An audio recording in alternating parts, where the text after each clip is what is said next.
is an Unspoiled Network podcast. This is Spoil Me, covering Deadwood, Season 1, Episode 10, Mr. Wu. In this episode, Al Swearingen has to decide between business and keeping race relations under control in the camp. And we have a new player in town, I think, who Al seems to begrudgingly respect. I wonder where that's going. Also, I am so sad about the poor Reverend. Welcome to Spoil Me.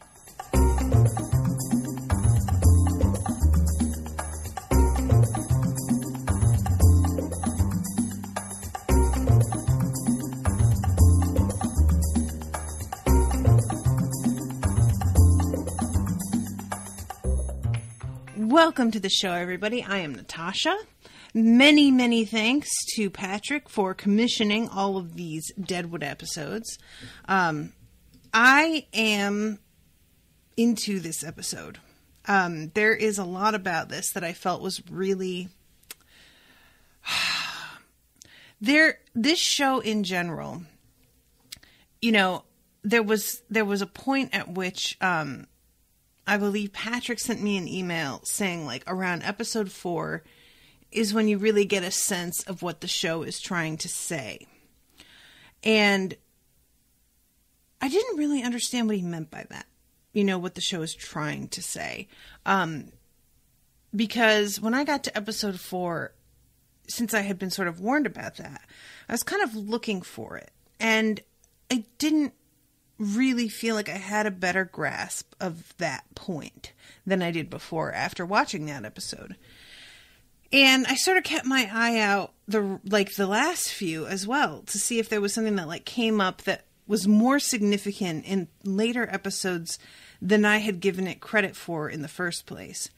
And I kind of gave up and decided, okay, whatever it is that Patrick thinks the show is trying to say, I'm not picking up on the same way. Not to say at all that Patrick is wrong. You can just have a totally different interpretation of things than another human being. That's fine.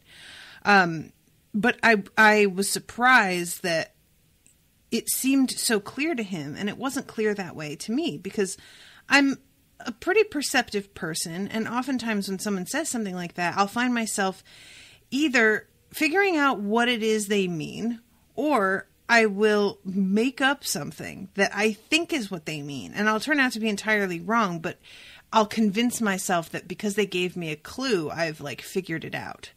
And I couldn't even put together enough of a cohesive theory to pretend that I had it figured out.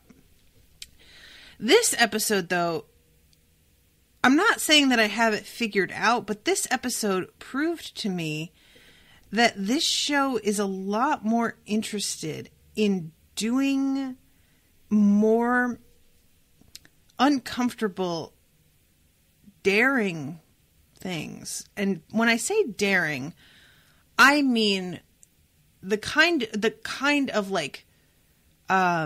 storylines that I feel like most TV shows would not find explosive enough. Like plot lines that aren't salacious enough. This show has decided that they can make that interesting.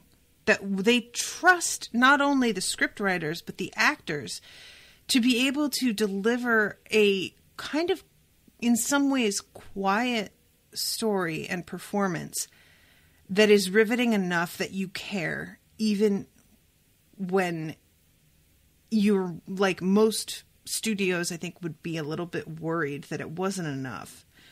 And there is some real...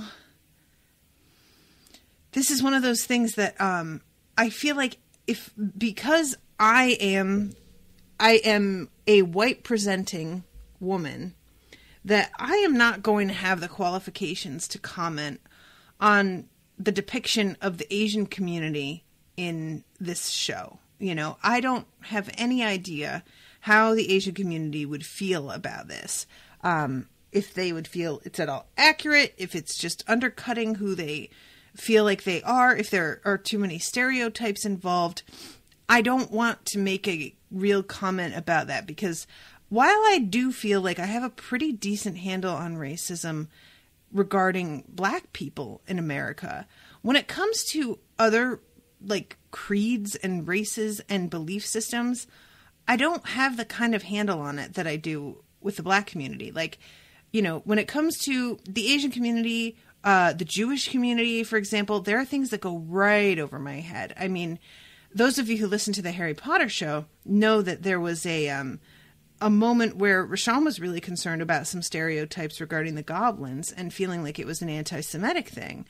And it did not even enter my mind, because that particular kind of bigotry and racism is not on my radar the same way. It's just not something that I have experience with, or that I know enough about to spot when it's happening, because I'm not familiar with the kinds of stereotypes in the first place. So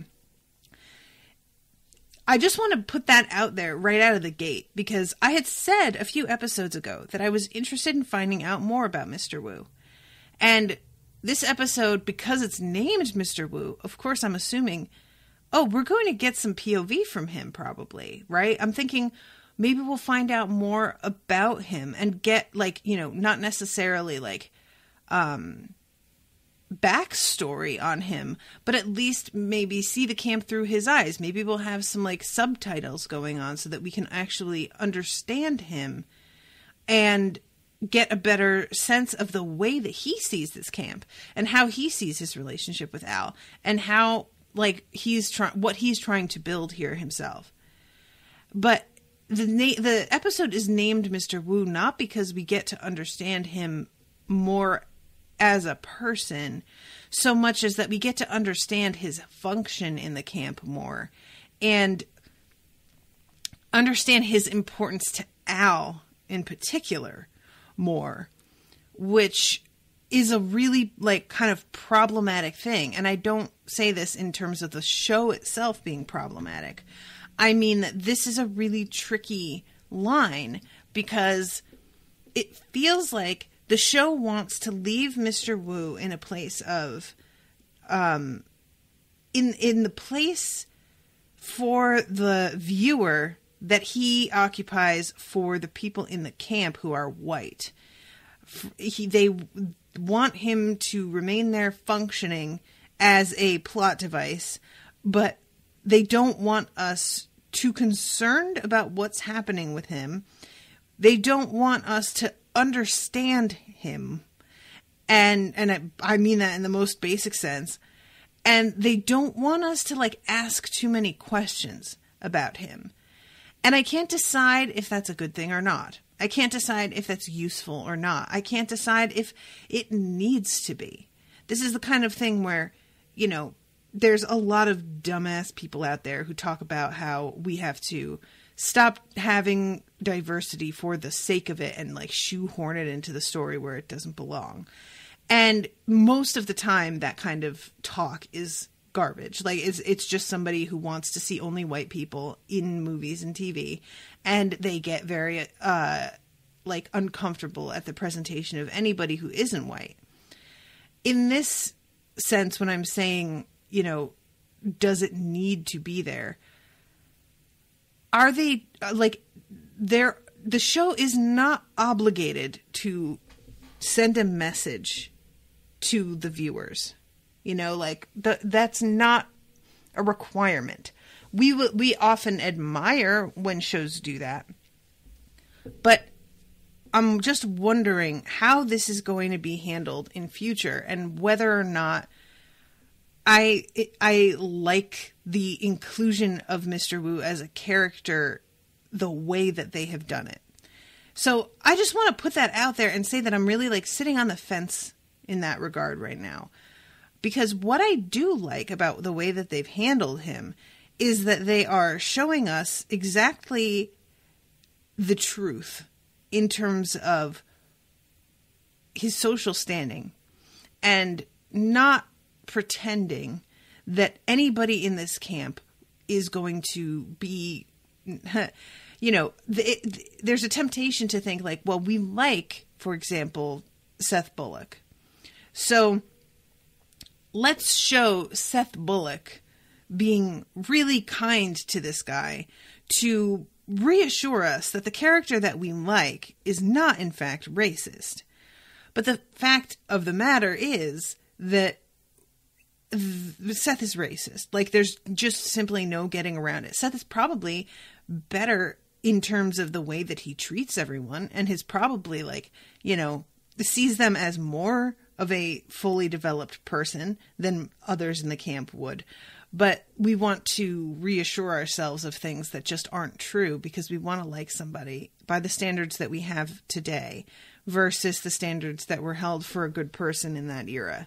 And so the show kind of, like, I was thinking to myself that the show avoided showing any interactions between Seth and Wu at all. And then we get a scene between Seth and a black man. The first black character I feel like we've seen on the show before at all.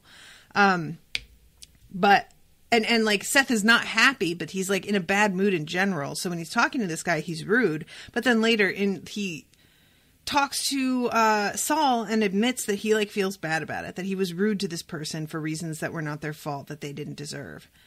So I'm just curious about the way the show is going to handle race issues in general. And the fact that they have made it such a point here to emphasize the relationship that Al has with Mr. Wu, and the fact that he is so practical about it. I feel like they're pointing out that Al treats Mr. Wu with some respect and tries to, like, build him up amongst his people on purpose, is conscious of that, not because he actually respects Wu as a human being, but because it's good for business and because he is only trying to keep this particular line of business open. And by this line of business, I mean dealing in dope. I feel like that is paramount, and that it's easy to watch this and think, like, oh, he's nicer to Wu than other people are, so maybe he's not as terrible as I thought. And that's simply not the case. And it's something that's very political. And you see this all the time in politics, the glad handing and posing with people of color for the sake of, you know, getting the votes or getting the business at the time. And then when it comes right down to it, being unable to move in either direction as a politician because you are afraid of offending the whites in the community, who are often the majority. So this episode, like, the main plot point here is that two white men, robbed and murdered an Asian courier who was supposed to be bringing Mr. Wu his supply of dope, which Al was going to be buying from him. And Mr. Wu comes to him very angry, unable to completely convey what he has seen. And it's a frustrating scene because he has to, like, draw in stick figures what happened and hope that Al starts to get it, which Al does. This is how apparently they communicate with one another, like they have in the past, this way. But it's really, like, difficult to watch somebody like Mr. Wu, who obviously does have such a position of power in his own community, reduced to drawing stick figures and repeating cocksucker over and over because he does not know how to get across what he needs to get across. And of course, Al doesn't fucking learn the language. Like, he has, but if anybody's going to be needing to learn a second language, it is going to be Wu, because the white man isn't going to be deigning to learn an Asian language. And Al then has, because he immediately knows who did it. And it's one of those moments where it's like, people who commit crimes like this, what do you think that people aren't going to know? There are exactly two of you that are hooked enough on this shit to do this. And of course you're going to be tracked down immediately. But Al figures out who they are, and he has a choice to make on whether or not to hand over any of these people to Wu, who wants blood in return for blood. And Al knows that if it gets around that he delivered a white man to be punished by Wu, it's going to be a massive problem for him in terms of his business, that people are going to see him as valuing Asian people over white people, and that is simply not acceptable. And that they will probably also come for the rest of Wu's community and probably hurt a lot more people in addition to Wu and himself. Not that I really think that he gives a shit about the rest of Wu's community. I think he frames it that way for Wu's benefit, to convince him to calm the fuck down. Like, everyone is going to be hurt because of you pushing for this revenge. So Al is sort of trying to feel out the way the wind is blowing on this. He goes over to Sai's because one of the men who robbed the courier and killed him is Sai's spy. And this dude is, he is the worst. And it's really frustrating because he is absolutely unrepentant, doesn't care that he killed somebody, is the only thing that he cares about is the fact that he is putting himself in a position of peril with Al. He only cares about his own hide and the fact that he was caught. But in regard to giving a shit about the life that he took, that has no impact on him at all. And he is resting in this tub later with the total conviction of a white man who knows that he can do whatever he wants because he's white and nobody's going to hold that against him. Let's just mention how little things have changed. As much as we want to think that they have, that's just not really true, is it? And it's an awful moment because you want so much for Al to kill that guy. But Al, when he goes over and feels things out with Cy Tolliver, Cy makes it really clear that he is not going to be turning over his guy to be dealt with by Mr. Wu. And pretty much sort of threatens in his double speak that he uses that if Al does do something like that, Cy is going to make it known to everybody exactly what Al did. And therefore, Al is backed into a corner where he has to kill his own guy instead of Cy's in order to both appease Mr. Wu and keep himself from being reproached by the rest of the town. That if he kills his own guy to a degree, people are going to be like, well, first of all, he's the one who killed the guy. He didn't let Mr. Wu do it. Second of all, that guy worked for him, and as his own employee, men who work with Al know what they're getting into, and Al can pretty much do what he wants because he, this is just the way that things work out here. And this guy indirectly robbed Al, too. So Al is just getting his revenge on somebody who robbed him the same way that Cy got his revenge on the two kids who robbed him. Or who attempted to, anyway. So I tend to think that Al made the correct decision in terms of business here. And I have to say that, as much as it's super, super gross that these guys are really not concerned about having killed somebody, I don't think that, continuing to kill and kill and kill for revenge ever has a really good outcome. So in one respect, I think just killing one person is just smart for, kind of keeping this cycle from being prolonged for too long. But it's such a shame because the guy that is the one that is Al's is so much more likable, is so much more contrite, and seems to be so much more self-aware of just what a fucking mess he is, in a way that, while it doesn't undo the damage that he did, makes me feel a lot more sympathy for him and a lot more I just want him to be the one that survives. I want him to be the one that gets a chance. And he is the one that winds up dead and drowned. And they toss him into this pit, into the hog pen. And I don't know if it's the actor or if it's meant to be taken this way by the viewer. But it's pretty clear that he's not dead when he's thrown into that pit. Like, he's unconscious, but he moves in just enough that you can see he's not dead. And I'm, again, not sure if that's like the actor who wasn't quite able to like keep himself perfectly still when he was tossed into this, pit of filth, or if it's supposed to be they just drowned him enough to like make him unconscious, but he's still somewhat alive and is being tossed in there to be eaten alive, which is pretty horrific.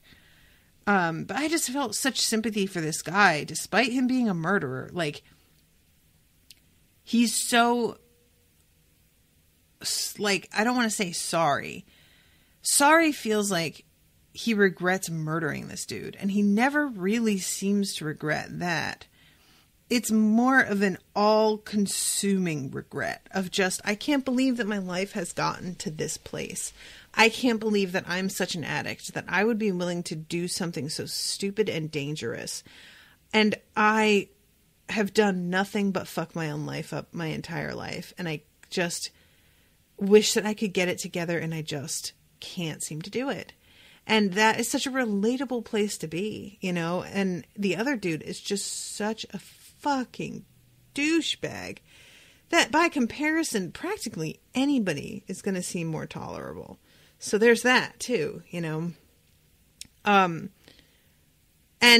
the midst of all this, I should mention, we have the scene where the person who brought the message to Al is like kind of, and I'm going to find his name here.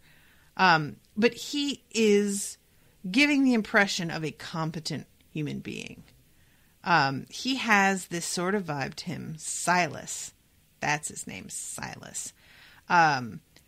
Played by Titus Welliver. This guy's super familiar for me. He's on The Good Wife, The Closer, Suits. I haven't seen any of those. Oh, he was on Grimm. That's where I know him from Grimm. Okay. And he was in the final season of Lost and Sons of Anarchy. Okay. But yeah, this guy, I've always liked his vibe. And in this in particular, I feel like he works really, really well. Silas is here to deliver a message on behalf of the magistrate who was here earlier in the last episode talking to Al about who to bribe, how much to bribe them with, the ways in which to go about ensuring that they're going to be left alone if they bribe someone, and tells Al about the warrant that's out on him.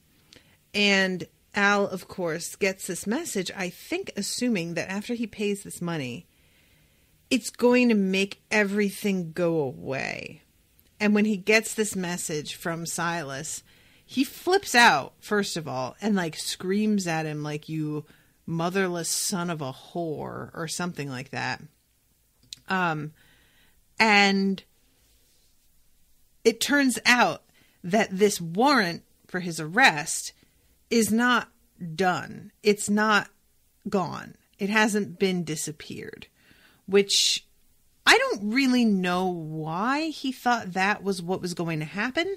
Because in my opinion, the conversation that he has with the magistrate isn't, pay me this money and it'll be completely like, what's the word I want? Just disappeared. I got the impression, pay me this money and I will help you out with that. Basically, I will make it so that you are absolutely not found guilty. And I don't really know if I took it the right way and Al took it the wrong way, or if Al took it the way it was meant to be taken and he just got swindled. It appears that Silas says that this magister is a completely like untrustworthy, sketchy motherfucker. So apparently, it's the likelihood of him having just been screwed over is higher than that he misunderstood. But I'm gonna read this moment here, like as he says it exactly. Because Silas starts to walk away, and then Al yells for him, and this I think is the moment where Al gets a real sense of who Silas is. Because he says, you motherless sons of whores. And Silas responds, fuck you. And he says, fuck me. And stands up like he's about to come at him. And then, do you know what it says here? And Silas says, you think you should have asked me that before you motherfucked me? And he says, a double-crossing cocksucker. That's Magistrate Claggett. Is that the message you want me to take back to him? That's the gist of it. Let me put it a better way, so that you and your mute friend can take it back down the trail. And he says, no later than tonight, and gives him a look. You giving me a time limit? And that is the moment. You're giving me a time limit? And I feel like he says then, pussy and whiskey free if you want it. And when Silas says, I make my own arrangements, and walks out of there, Al nods at him and watches him leave in such a way that I get the sense immediately right there. Okay, maybe you're somebody that I can actually deal with. I really like seeing that moment when it comes over Al's face, because we saw it also, even though it wasn't really what was happening, when he's talking to Wild Bill. He has that moment of oh shit, so you want me to bribe you? I get it. This I can work with. The difference there was that there was some relief in him feeling like he had finally gotten out, like Al had finally gotten Wild Bill's number when he couldn't really figure the guy out, and had been wondering if the dude was trying to screw him. So there was like a combo there of just being like, oh, I finally understand more of who you are, and I'm reassured that you're not trying to screw me. This is more, okay, you aren't afraid of me and cowering the way that I expected you to. And if you're not, if you're able to keep your head, maybe you're somebody that I could actually work with. Now, obviously, I am not a person who has an illegal business. I am not somebody who has to hire folks by assessing how much how brave they are, how much backbone they have. I don't have to worry about that. However, I think we all, if you are working if you have to do a job where you work with other people at all, and I really have to work with other people minimally. I'm very lucky that way. But if you have ever worked with people and you finally meet somebody that seems like they have a fucking brain in their head, that sense of, oh, thank God, is just so profound. And again, not exactly, Al isn't exactly hiring, we find out later what he's planning to do, and that is to sort of turn this guy so that he's playing both sides and spying and reporting back. But as a smart person who is competent, Al is surrounded by mostly idiots. And when he finds somebody who isn't an idiot and who seems willing to throw down and not be intimidated, that has got to feel like a very exciting opportunity, considering that he just had to promote What's-His-Face last episode, who is not at all up to this fucking task. So I really, really liked this scene. I really like Silas. I hope Silas has more of a role and that he sticks around a little bit longer, because the whole thing is supposed to be that Al gives him a response to bring back to the Magister, and then he comes, he leaves town and I guess returns again with another message. But I don't want him to be gone for too long. So I'm low-key hoping that whatever Al has turned him to do is going to either keep him in town for longer, or that they can pretend that he's doing something on behalf of the Magister and sort of like buy him some time. Because Doherty is like, he is right now Al's right hand, mostly by virtue of the fact that there is nobody else in the camp with the brains that Al has besides fucking Cy. And, you know, they're not going to work together. There's also Seth and Saul, but obviously they're not going to work together either. So Doherty is just his right hand in that I am like very loyal. I am willing to do what I need to do because you told me to, and I know what side my bread's buttered on. But he isn't going to be able to come up with ideas. He isn't going to be able to think through to the end of the big picture. And that's what I think Al really misses, is having, like, he doesn't have anyone to bounce ideas off. And as he makes his decisions on how to handle these two murderers and thieves that he's dealing with, he goes step by step through it, talking with Silas about, well, why do you think I'm doing it this way? What would you do if you were in my position regarding this? And I found it really, like, kind of endearing to see how much he was enjoying talking this through with somebody, and how much he appreciates that Silas's mind is coming to the same conclusions that he is coming to. Even little things where he's standing down in the street talking about Cy, and he mentions that Cy is standing on his balcony and waits to see what Silas does, and Silas doesn't move and doesn't look up. And he says, "Thank you for not looking." And he says it in a casual enough way that it's just like, thanks for that.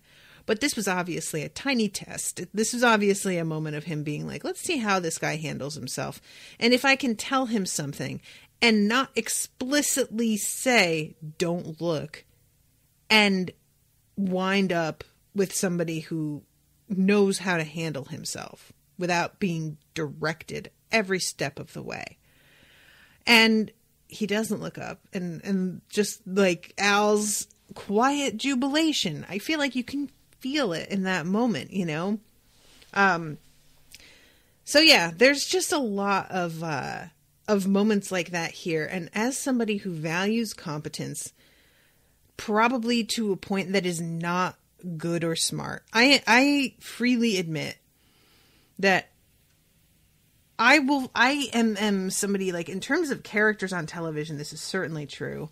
In terms of people, I don't know. I haven't run into instances of this being a problem yet, but with television characters, I am more like ready to forgive somebody for being a bad person if they are at least smart.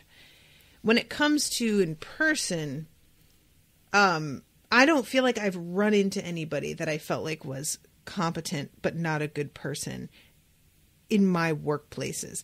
Everybody that I found to be not a good person was also bad at their job. And that, you know, I feel like somebody who has the logic to be good at what they do, but is doing it in a way that is immoral, is not something that I would necessarily run across in the lines of work that I have done. So I haven't been put to the test in terms of what I value more in a person when I am actually, like, interacting with them on a daily basis. And I would be very curious to see how I felt about that. But anyway, I like to see this because as I say, just value competence a lot. And it's such a rare thing to find. It really is. And people who have the mind to figure things out without making me lead them by the hand through every single step of it are just worth their weight in gold. You know, they really are. So I'm just, I'm pretty much like at the end of the Mr. Wu plotline here. Because, like I said, he winds up killing his own guy and handing his own guy over to Wu and tells Wu, like, you have to be satisfied with just the one. And Wu seems to really, like, understand. Like, he comprehends exactly what Al means when he says that. And is also like, and I can't be sure that even though I only gave you the one, that is not going to also come back and bite us in the ass, because it very well still may. He's trying to play it as smart as he can, but there comes a point where the chips are going to fall where they are going to fall, and you can't control every single reaction everybody has. So, you know, we'll see. I hope that it doesn't turn into a big thing, simply because I don't want anything bad to happen to Wu. But on the other hand, I want to know more about Wu, and I want to see how this all works out. So I'm also really curious on that front. And want it, I won't say I want it to turn into a big thing so much because I actually want that, but I feel like if it were to turn into a big thing, that would lead to me finding out more about this character. So I am for that. So, all right, I'm going to move on to what's going on with poor Reverend Daniels. Oh, excuse me. I haven't had my cup of tea today, and I think I need it. So, Reverend Daniels. This poor motherfucker. Guys, I did an episode of Unsober, which is the $20 and up show that I do with Rashawn, called The Past Sucked.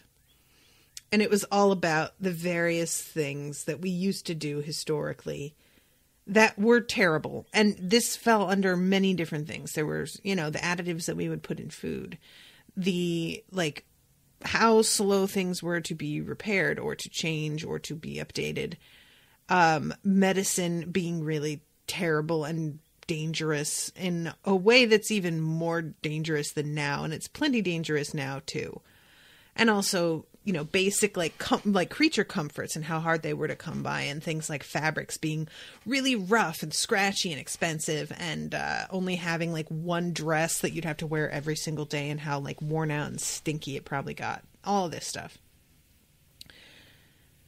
We didn't talk so much about things like this, though, specifically. When we talked about medicine, it was specifically about the ingredients in various medicines and the ridiculous, like, afflictions that we were supposedly suffering from as women, especially, you know, whether that be during a menstrual cycle or during pregnancy, or if we were like, you know, if we were horny all the time, if we had a high sex drive, that was something that was considered like really dangerous and needed to be treated, which is just amazing to me. But we didn't talk so much about something like cancer, which is a really tough thing today. And we have so much more that can treat it and beat it, but it is still underdiagnosed a lot of the time, especially among women. And I feel like a lot of the reason we never touched this particular subject in that podcast is because it's not fun to talk about, because it's scary. And too many of us live in such a way, because in the United States there is no fucking healthcare system worth a damn. Too many of us live in a way that is all too similar to this, which is just basically, it's not until we start to hallucinate and our eyes start to, like, you know, crisscross, that we realize anything is wrong, because we can't afford to go to a fucking doctor when the first things begin to happen. And oftentimes you get misdiagnosed if you are, you know, if you are black, you're often treated as if your pain is actually not as bad as you say it is. If you are fat, it is often attributed to that, and that you need to lose weight rather than anybody searching for an actual cause. If you are a woman, you are determined to be exaggerating and hysterical. If you guys want proof of this, look up any number of those things. Black women, or fat people, or, you know, any of the above treatment in the medical community, and you will find one study after another. Now here we have a white man, And it's so bad and so slow and creeping and sad that it's excruciating. And this is an example of a storyline that I think most shows would not pursue, because it is not flashy and it is not fun, but it is real, and it is still sort of fascinating in a gruesome sort of like morbid way. When we first see the Reverend, he's at the gem and he's hanging out with people who are playing the piano and singing, and he's sitting with them, and it's really strange. Like, he's never been there before. And Al, understandably, is like, I can't have a fucking reverend in my place, man. People aren't going to get drunk and fuck whores when I have a man of the cloth sitting downstairs. So he goes over, and he is as kind as I feel like he's going to be to the reverend in this scene. Tells him my brother also suffered from seizures, and, you know, I'm not a hospital. I can't have you just hanging around here. But at night, if you don't have anywhere to go, we can figure something out for you when there aren't people around. Basically, it's just about my business. I don't dislike you as a person, and I respect that you need help. But I have to look out for my business first, and I'm going to do that. But I'll help you if I can when it's convenient for me to do that. And as much as I just want him to help the guy, you know, this is basically his brand, so that's fine. Well, he leaves and kind of, you know, doesn't seem to know what to do or where to go, and turns back up at the gem later that same day, hanging around where they are playing music again. And there's a bunch of topless women circling this one dude who's like he's basically getting like a striptease right by the piano, and he's putting like cash on his hat, and the whores are grabbing it out of his hat. And the preacher's sitting there smiling and laughing and clapping and stamping his feet. And the camera sort of like drops down to his feet, and you can see one of his feet is like listing off to the side. Like, obviously there is something really wrong. He can't quite walk properly. Previous people had been talking about how his eyes were like playing tug of war with each other, was what Jane said, but I couldn't tell. In this episode, when he talks to Al, his eye is completely off. Like, it's dropped so far that it's almost the entire iris is almost completely hidden. It's like half hidden by now. And he's smiling and laughing and clapping in this like way that it sort of implies that he doesn't even really know entirely what's going on here. And it's a really ugly moment, because we go from there to one of the back rooms where the doc is meeting with all of the other whores, and they're making fun of him. One of these women is talking about how, like, oh, is that how it's going to be? There's a priest, I think she calls him, or something, out hanging out with a bunch of whores, and then we have Mr. Wu, the Asian guy, which they use the C word to describe all the Asian people in this, which I'm not going to use. But we have him just walking on in through the front door, because that is like a huge problem when Mr. Wu comes to see Al, and he walks through the front door of the establishment instead of sneaking up through a back door. And when he finally does meet Al and shares the problem, and Al agrees to help, he has to leave through the back door. So like, apparently people noticed that and are complaining about it. And this making fun of the Reverend, this is really the first that we have seen of somebody not being compassionate to him about it, because as much as Jane screamed at him and seemed not compassionate, there was really more of a frustration, because she felt like he was in denial about what was going on and could have handled himself better, and chose not to do that, versus this woman who's simply making fun of him without any understanding of what's happening to him. And it's just really cruel and ugly. And the doc, like, I thanked him for just being like, will you fucking stop making an idiot out of yourself and calm the fuck down? But Al winds up hearing that this guy is in here again. Chases out the dude who is handing all of these whores money because he's not fucking them. So that's not making him enough. And also, the Reverend's here again, and we can't have that. So, and I love that Al is just so over this piano because he feels like the piano is responsible for a lot of his troubles lately. And the Reverend freely admits that the piano is what attracted him. And when Al is like, I thought we came to an agreement that you weren't coming in here, the Reverend does not know what he's talking about and says, I don't remember that. Do you want me to leave? And he's like, yeah, I want you to fucking leave. And also I want you to remember, write it on a piece of paper and hang it in front of your one good fucking eye if you have to, not to come into the gym.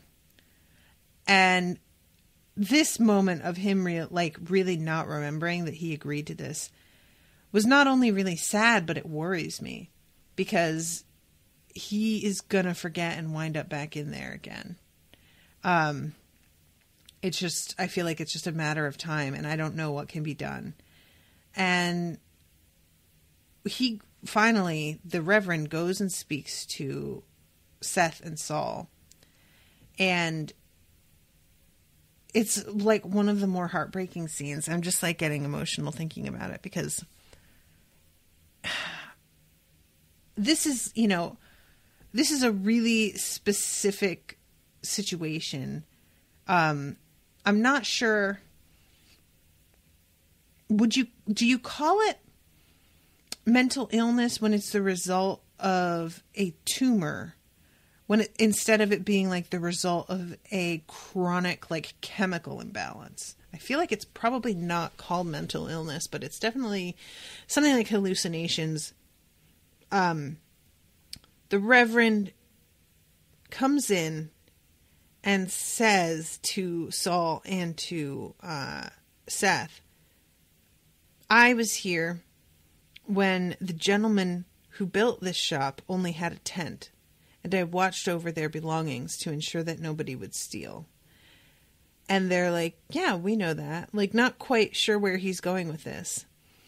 And he says, I only ask you about this because you look so much like Seth and Saul, but I can't be sure that that is who you are, because when I look at you, I don't recognize my friends.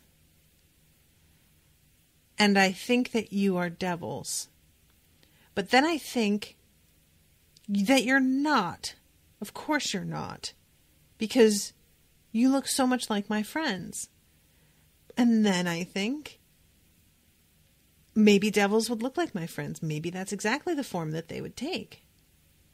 But I have to stop myself and step back from it and wonder, am I seeing devils because that's the form they would take, or am I simply losing my mind?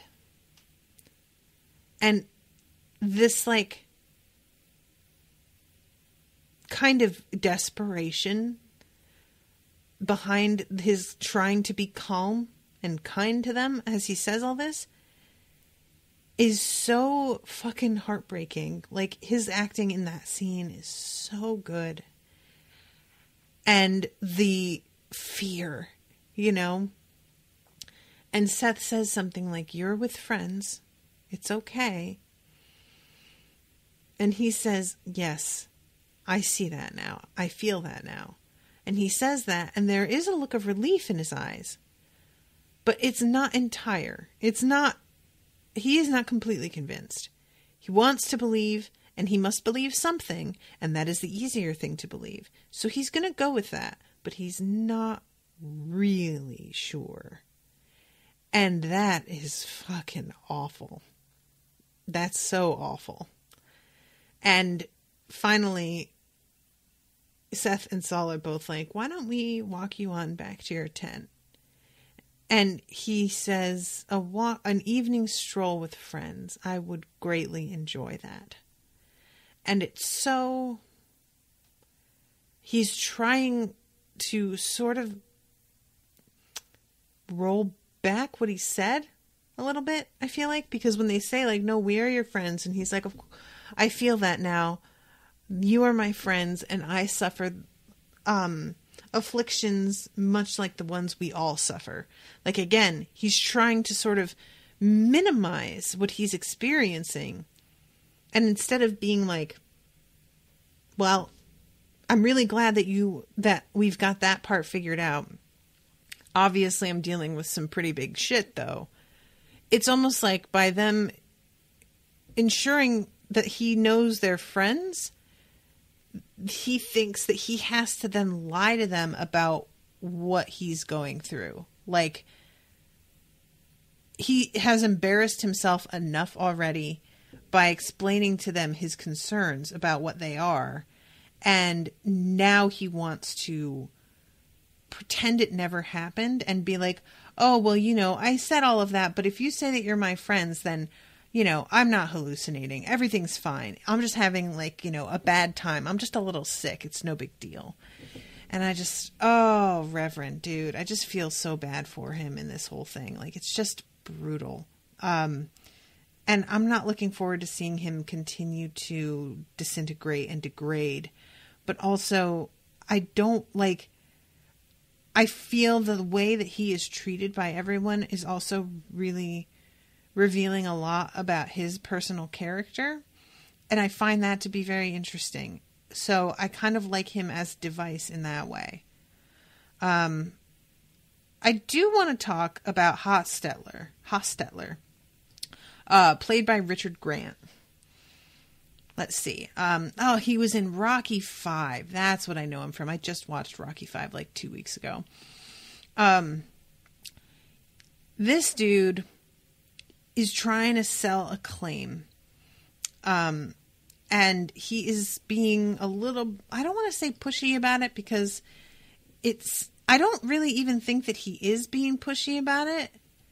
It's more that fucking Seth is just so not in the mood to deal with him that Seth is overreacting to this guy just showing up, because he says, I told you that when I was ready to make an offer, I would find you. And yet here you are.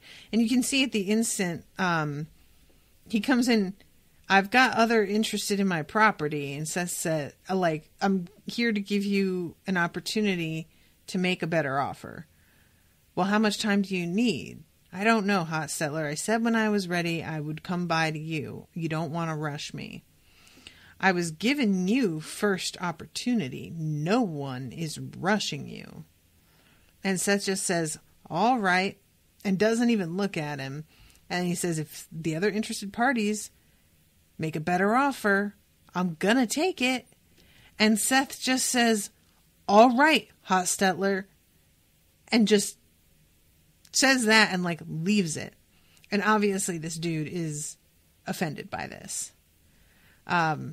So he later on when he's talking about it to Saul is just kind of like, yeah, I offended that fucking guy. And I feel like that was a bad move, because what he's dealing with is that Seth is trying to create a system by which they can fund a town dump and a town infirmary. Basically wants to build a hospital kind of situation, something that's for the general public. And this is all very worthwhile, and this is all very necessary. But of course, E.B. Farnham is putting down a lot of resistance, because really what it comes down to is E.B. does not want to earmark money for practical things. E.B. wants to bribe officials and skim off that money for himself, which Al is very aware of, and finally straight up says to him, you can't be stealing any of this, because later on they're going to ask me how much I paid everybody, and I'm going to need to be able to tell them exactly the truth and know that it is the truth, and know that what I say they were paid is not going to differ from the account they give of what they were paid, because you decided to keep $200 for yourself on the sly. So, of course, E.B.'s how dare you even say such a thing? But of course I wouldn't. And Al is like, no, but seriously, you can't. And also, the stuff that you're whining that he wants the money for is inevitable. Of course we are going to have those things for this town. That, of course we are. What are you even talking about? So Seth later is like discussing, because he goes to EB first, and EB's like, well, tell me your plans and I'll take it under advisement. And very wisely, Seth like turns his head over to Saul, I think he's talking to, and is like, go tell Merrick about this first. We'll notify the newspapers before we give EB the information. That way he's forced into a position of having to do this for the good of the town, because everybody else knows about it first. Well, Seth then is talking to Saul privately later, because he's in such a crank fucking mood. And he talks about how, isn't it hilarious that I'm essentially in the same position that I was in Montana, that I like gave up everything to leave behind. And now here I am having to like make decisions for the town again, when all I wanted was to just run a store and not have to do this kind of thing. And I feel like that's something that's very true of a lot of people who are just naturally like a leader and naturally intelligent, is that they want to stay out of things, but they also are aware that if they do that, things are going to be run into the ground by stupid or cruel people. And there is a moral responsibility to do what you can if you can. And he is in that position where he's just like, oh, fuck. Like, I kind of have to, but I don't want any part of this really. But he's doing it. And he talks about all of this in Montana and everything, and like being back essentially in the same situation. And then he says something about, and a wife and child I barely know. And Saul says, well, I know you don't need me to say it, but I think if your brother is looking down from heaven, he sees what you did and he's grateful to you for it. And Seth says, or he thinks that I borrowed a life from somebody else so that I wouldn't have to live my own. To which Saul says, plenty of people have made perfectly good lives out of borrowed ones before. And Seth sort of turns and looks at Saul when he says that, like he was expecting a little bit more sympathy or something. And then Saul says, but she is a beautiful woman. And sort of leaves it. So he knows exactly what it is that Seth is struggling with. Knows exactly what Seth brought up his wife and child for, because he's frustrated about what to do about Alma. And like, obviously Saul has some real sympathy for that. I mean, the last episode he was asking Seth's opinion on Trixie, and when Seth said that he thought Trixie was very pretty, Saul seemed to be like kind of gratified by that. Like he wants his friend's approval on this woman that he likes. And I think that Seth wants that as well. But I think what Seth really wants more than anything is for Saul to like tacitly endorse him having an affair. And I don't think Saul's ever going to do that.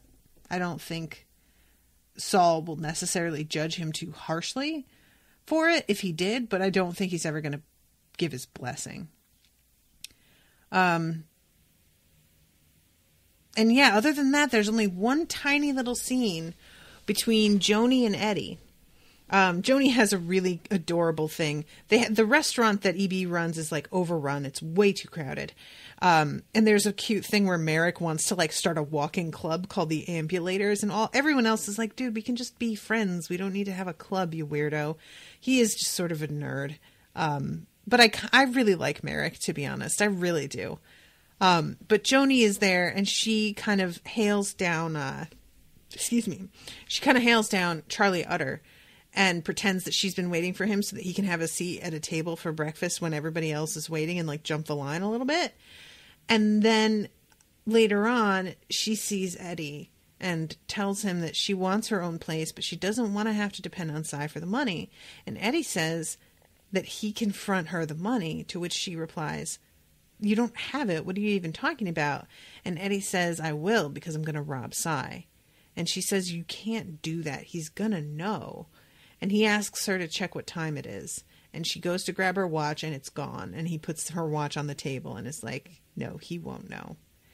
And I'm very interested on how that's going to work, because I want Eddie to rob Cy because Cy's garbage, but I also do not know how he can get away with that and set her up in the same camp without Cy figuring out that's where he got his money from. So the only solution there is to get her out of camp entirely. And they'd have to go along. Cy really strikes me as a guy with a long reach, that he'd find them. So they'd have to go far, and I just don't know how he could manage. I'm just a little concerned about Eddie at this point, to be honest. I want him to be okay. I don't really know how I feel about this guy as an actor. But, yeah. So I'm going to wrap this up. I'm over time. But thank you again, Patrick, very much for commissioning these. I hope that you all have been enjoying the coverage. And my apologies for not having posted a lot of these sooner. There's been a lot of problems on Patreon, and I haven't been able to post the past several days. So I am working on that. But I like to post there first for patrons and then post to iTunes, and I haven't been able to. So that is why a lot of things are running really late. But I'm getting to the point where I might just post to iTunes and have to post late to Patreon and ask your forgiveness. All right, everybody. I will be seeing you soon with the next chapter in Blood of Elves, and after that, the first chapters of the Parable of the Talents. So stay tuned for those. Toodaloo, motherfuckers.